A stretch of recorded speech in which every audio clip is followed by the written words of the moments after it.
السلام علیکم جناب عاقل صاحب، میرا نام محمد مسلم ہے اور میں سرائے خلیل دلی انڈیا سے ہوں۔ میرا سوال یہ ہے کہ اگر جو شخص قربانی کرتا ہے تو قربانی کرنے کے بعد ناخن بال وغیرہ کٹوائے یا اس سے پہلے بھی کٹوا سکتے ہیں؟ اس سوال کا جواب ذرا مجھے تفصیل سے دے دیجیے گا۔ بالکل انشاءاللہ، ٹھیک ہے۔ نحمدہ ونصلی علی رسولہ الکریم، اما بعد۔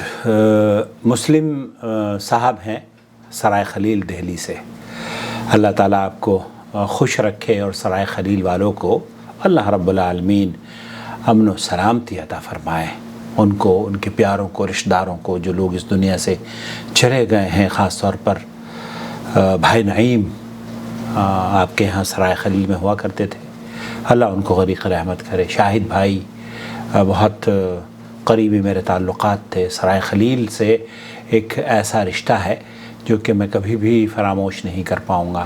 بھائی نعیم اور ان کی اہلیہ اور ان کے بچے، اللہ تعالیٰ انہیں خوشیاں عطا فرمائے۔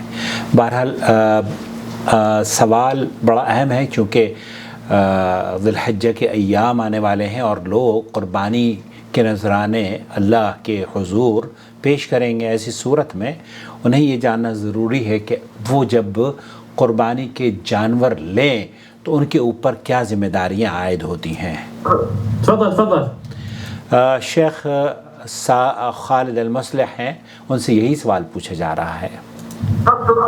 نعم، میں یہ جاننا چاہتا ہوں کہ ناخن کاٹنے کے بارے میں کیا حکم ہے اس شخص کا جو کہ ذبح کر رہا ہو۔ الآن في بلد الحجة هل جائزة بارك الله فيك جزاك الله كل خير؟ في من يقول لنا لا يجوز فعل الأيام هذه فيوم مباركات إن شاء الله، يعني لمن أراد أن يضحي، لمن اراد ان یضحی، جو اس نیت سے ذبیحہ کرتا ہے، ذبیحہ قربانی کرنا چاہتا ہے۔ تسأل من أراد أن يضحي أم على إطلاقه؟ نعم هذا يضحي، نعم صحيح، نعم۔ وہ شخص جو کہ قربانی کرتا ہے اس کے اوپر کیا حکم ہے؟ أيمن من ليبيا يقول لیبیا سے سوال ہے یہ، جیسے آپ دہلی سے پوچھ رہے ہیں۔ قص الأظافر أو أخذ شيء من شعره. جاء في سالم مسلم حديث أم سلمة رضي الله عنها، ام سلمہ رضی اللہ تعالی عنہا کی یہ حدیث صحیح مسلم میں وارد ہوئی ہے۔ أن النبي صلى الله عليه وسلم قال: آپ علیہ الصلاۃ والسلام نے فرمایا ہے إذا دخل العشر وأراد أحدكم أن يضحي فلا يمس من شعره ولا بشره شيئا۔ یہاں اللہ کے رسول صلی اللہ علیہ وسلم نے صحیح مسلم میں فرمایا کہ اگر آپ قربانی کا ارادہ کرتے ہیں اور ذی الحج کا مہینہ شروع ہو جائے تو پھر آپ اپنے بالوں اور ناخن کو نہ ترشوائیں اور نہ بالوں کو نہ کاٹیں۔ فوجه النبي صلى الله عليه وسلم إلى أن يمسك الإنسان عن شعره وبشره الشعر وبس، اللہ کے رسول صلی اللہ علیہ وسلم نے اس انسان کو، اس مسلمان کو منع فرمایا ہے جو کہ جانور ذبح کرتا ہے عید قربان پہ۔ شعر يشمل كل الشعور شعر کا مطلب یہ ہے کہ جسم کا کوئی بھی بال آپ نہ کاٹیں، وبشره يشمل كل أجزاء الجلد، اور بشر سے مراد یہ ہے کہ صرف ناخن ہی نہیں بلکہ جلد کے تمام اعضاء ان کو آپ صحیح سلامت رکھیں۔ من بشرته سواء في يديه أو في فمه أو في سائر أجزاء بدنه، هذا مشروع لمن أراد أن يضحي۔ تو یہ مشروع ہے، یہی مسنون عمل ہے۔ آپ جب قربانی کر لیں تو قربانی کرنے کے بعد پھر جب آپ ذبح کر لیتے ہیں تو اس ذبح کرنے کے بعد آپ اپنے بالوں کو اور ناخن کو ترشوائیں۔ هذا الحكم على وجه الندب في قول الجمهور۔ یہاں اللہ کے رسول صلی اللہ علیہ وسلم نے اس کے لیے پابندی عائد کی ہے جو کہ قربانی کرنا چاہتا ہے۔ يكره له أن يمس من شعره وبشره، یکرہ لہو، یہ کراہیت ہے اس کو، ایک آدمی اگر بال کٹوانا اس کے لیے منع ہے کہ وہ بال کٹوائے، لیکن اگر غلطی سے بال کٹوا لیتا ہے تو اس پر کوئی حرج نہیں، پھر وہ اپنی توبہ کو کرنے کے بعد اپنے اس فعل کو جاری رکھے۔ هنا نهي كراهة، لهذا قال جمهور العلماء ذهب طائفة من أهل العلم إلى أن النهي هنا محمول على المنع۔ یہاں بہت سارے اہل علم کا موقف یہ ہے کہ یہ منع ہے اور یہ واجب ہے اور ایک مسلمان پر اس کو رکھنا واجب ہے کہ بال کو نہ ترشوائے، لیکن شیخ کہہ رہے ہیں کہ جمہور اہل علم کا موقف یہ ہے کہ وہ رکھے، لیکن اگر اس سے بھول چوک ہو جاتی ہے تو اس پر مواخذہ نہیں ہے۔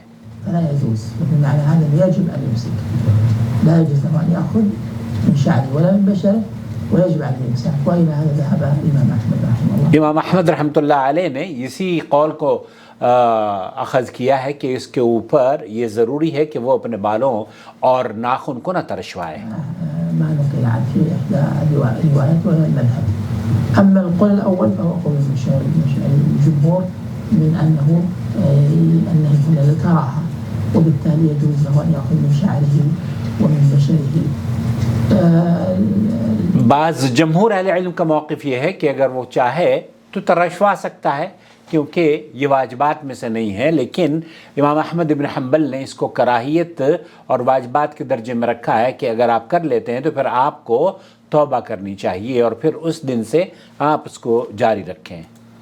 الصارف عن النهي هنا قالوا ان النبي صلى الله عليه وسلم المہم دونوں کے لیے چاہے وہ بھول جائے یا نہ بھولے، لیکن ایک آدمی جو سوال کر رہا ہے وہ یہ کہ قربانی کرنے والا جانور کے ناخن اور بال ترشوائے گا ذی الحجہ کے پہلی تاریخ سے لے کر قربانی کرنے تک، تو ہم اس کو صحیح مسلم کی ام سلمہ کی جو روایت ڈاکٹر خالد المصلح نے بیان فرمائی ہے کہ اس کے اوپر یہ ہے کہ وہ اپنے ناخن اور بالوں کو نہ ترشوائے۔ یہاں ایک چیز کی اور میں وضاحت کر دوں مسلم بھائی کہ یہ صرف ان کے لیے ہے جو کہ آپ جو صاحب اضحیہ ہے، صاحب قربانی ہے، ان کے لیے نہیں ہے، گھر والوں کے لیے نہیں ہے، عورتوں کے لیے نہیں ہے، بچوں کے لیے نہیں ہے۔ جن کی قربانی ہو رہی ہے وہ اس کام کو کریں، باقی سب اس سے مستثنیٰ ہیں۔ مجھے امید ہے کہ آپ یہی جاننا چاہ رہے تھے۔ آپ بھی اگر ہمیں اپنا سوال بھیجنا چاہتے ہو تو وائس میسیج ریکارڈ کر کے ہمیں بھیج دیجئے۔ دنیا بھر کے لوگ ہم سے سوال کرتے ہیں اور ہم سعودی عرب کے کبار علماء اور مشائخ کے فتح وجات اردو میں آپ کی خدمت میں لے کر حاضر ہو جاتے ہیں۔ اس چینل کو آپ کی ضرورت ہے اور آپ کو اس چینل کی ضرورت ہے دین کو سمجھنے کے لیے، لہذا اس ویڈیو کو دیکھنے کے بعد دوسروں کے ساتھ شیئر کریں، اور اگر آپ چینل کو سپورٹ کرنا چاہتے ہیں، اس کے جوائن ممبر بن جائیں، اور آپ کے ملک میں اگر جوائن ممبرشپ کا بٹن نظر نہیں آتا تو پیٹریون ویب سائٹ کے ذریعے آپ اس چینل کو سپورٹ کر سکتے ہیں۔ ہمارا فیس بک پیج بھی ہے، اس کا نام بھی نور ٹی وی جدہ ہے، تو فیس بک پیج پر بھی ہم سے جڑ جائیے۔ جہاں جہاں آپ ہم سے جڑیں گے رشتہ مضبوط ہوتا چلا جائے گا۔ کیا خیال ہے، رشتہ مضبوط ہونا چاہیے یا کمزور؟ رشتہ تو مضبوط ہوتا ہے، اور جب رشتے مضبوط ہوتے ہیں تو پھر اس میں انشاءاللہ تعالی اللہ تعالیٰ کی رضا بھی شامل ہوتی ہے۔ والسلام علیکم ورحمۃ اللہ وبرکاتہ۔